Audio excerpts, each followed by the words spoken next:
Tanks are the #1 target on a battlefield. That's why the military industry is constantly developing and improving systems to combat them. Whoever destroys the enemy armored vehicles more effectively wins local battles. Local battles pave the way to victory in the war. Today there's a big variety of means to fight tanks. Let's see how the FGM-148 Javelin anti-tank missile system handles Russian armor. Often tanks and armor personnel carriers set off epic fireworks. This happens because of the outdated design of Russian vehicles and the new principle of operation of the ATGMs. Anti-tank systems are lightweight and allow saboteurs to ambush deep in enemy territory. A soldier comes out of cover and fires at a tank with an ATGM. Surprisingly, the second tank did nothing when it saw the Ukrainian. The rocket strikes the engine compartment. The tank is damaged. The second hit went straight into the turret. This is all that is left of the tank.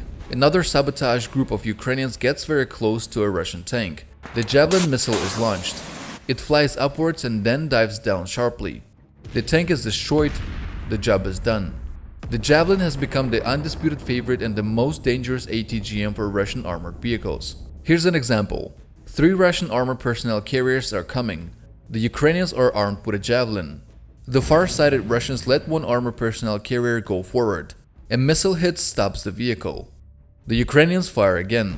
The crew begins to leave the armored vehicle. The Russians are frightened and decide to abandon the other 2 armored vehicles as well. The Ukrainians simply finish off the abandoned vehicles. And this was another unsuccessful assault attempt. A convoy of Russian tanks and armored vehicles was stopped by ATGMs and destroyed by artillery. A Russian tank rides to support its group. In order to assess the situation, it stops. This is the first mistake. Immediately a rocket hits the left side. Next, the Ukrainians fire the second missile. The artillery strikes. 2 more armored personnel carriers pull out, probably to evacuate these soldiers. The first armored vehicle hits a mine and stops. Nearby stands a tank that's been hit with a Javelin. The second BMP was also destroyed. The group was defeated and the crew was destroyed by Ukrainian artillery. The military claims that the Javelin missile is even capable of shooting down a helicopter. This is because the Russians, like the Ukrainians, fly at extremely low altitudes and the speed of the helicopter is not high enough to evade the Javelin missile.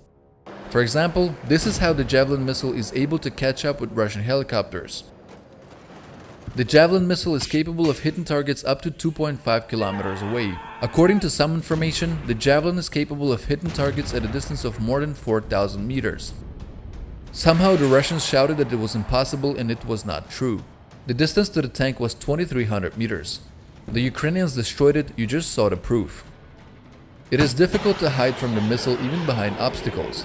The missile often hits the target from above, where the most vulnerable armor is. Look at the trajectory that missile takes. Such a hit almost always destroys equipment. It's not necessary for something to explode. It is enough to hit the engine, transmission, suspension, and other important units. And this is what I'm talking about. This is a Russian tank. The Ukrainians are firing a Javelin missile. The missile comes from above. Do you think after such a hit the tank is usable? Lucky if it can make it to some shelter. The tank is on fire, the driver cannot handle it. It's time to evacuate and run. The missile flying in from above penetrates the thin armor. The ammunition is often detonated. The Javelin missile penetrates up to 600 millimeters of armor. One shot can turn a Russian tank into a pile of scattered scrap metal. After a missile hit, a Russian tank often looks like this. The turret flies high in the sky 15 to 20 meters. Falling from this height, it pierces the asphalt like this. At this place, a rocket hit the Russian tank. The hole was half a meter deep. The engine was thrown into the woods. Look how far the turret flew and hit the ground. Parts were scattered all over the place. But there are times when one shot is not enough. That's why Ukrainians often shoot at a tank twice.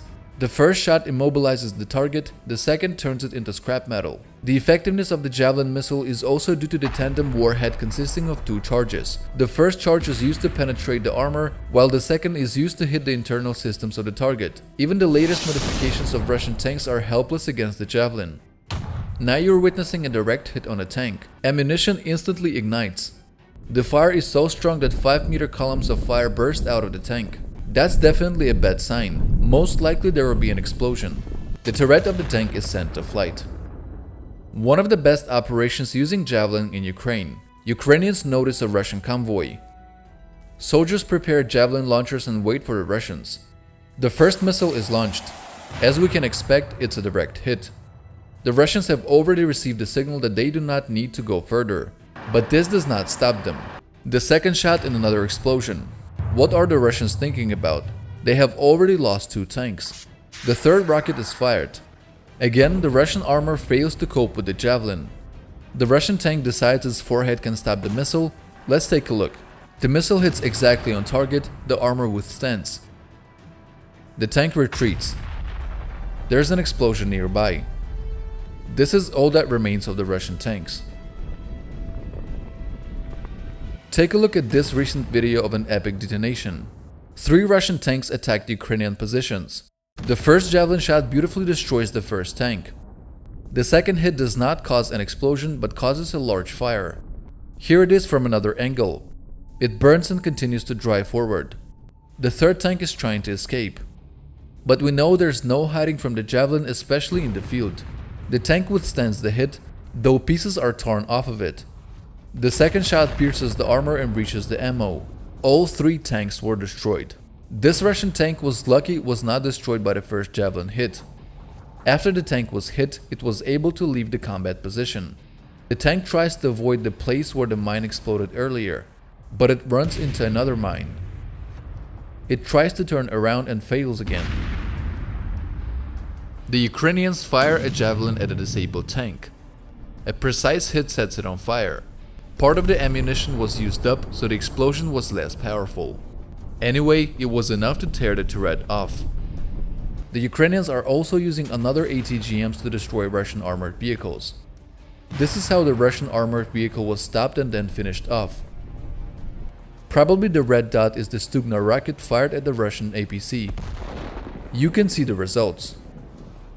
A Russian tank has taken up a position near one of Ukraine's coal enterprises. Reconnaissance has detected it. Ukrainians set up Stugna missile defense system to work. The missile has been fired. It has laser guidance and follows into a laser illuminated object.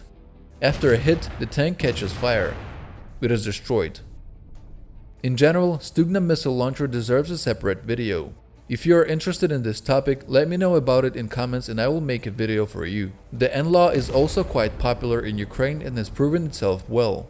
Its main difference from the Javelin is its low weight and higher rate of preparation for firing. Ukrainian intelligence revealed a Russian stronghold. The Russians dug special pits and drove armored personnel carriers into them. This is how they thought to protect their equipment. The Ukrainian saboteurs armored with NLAW complexes set out on a mission. The soldier fires the first shot, hitting a Russian armored personnel carrier. The second one is dealt with by artillery. The mission is completed.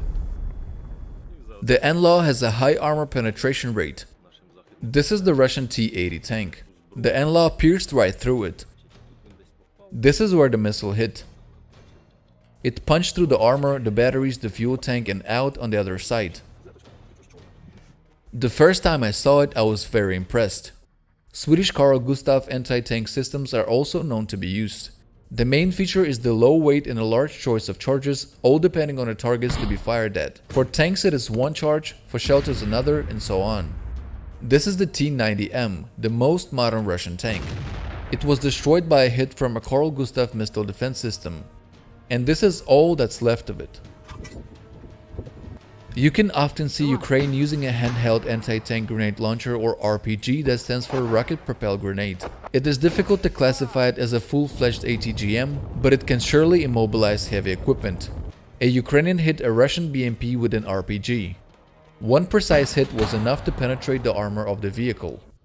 Of course, nothing has been able to match the effectiveness of the Javelin yet. If you enjoyed today's episode and would like me to continue creating such content, then let me know by clicking the like button and leaving a comment. That's all info I have for now. Thank you for watching, see you in the next video.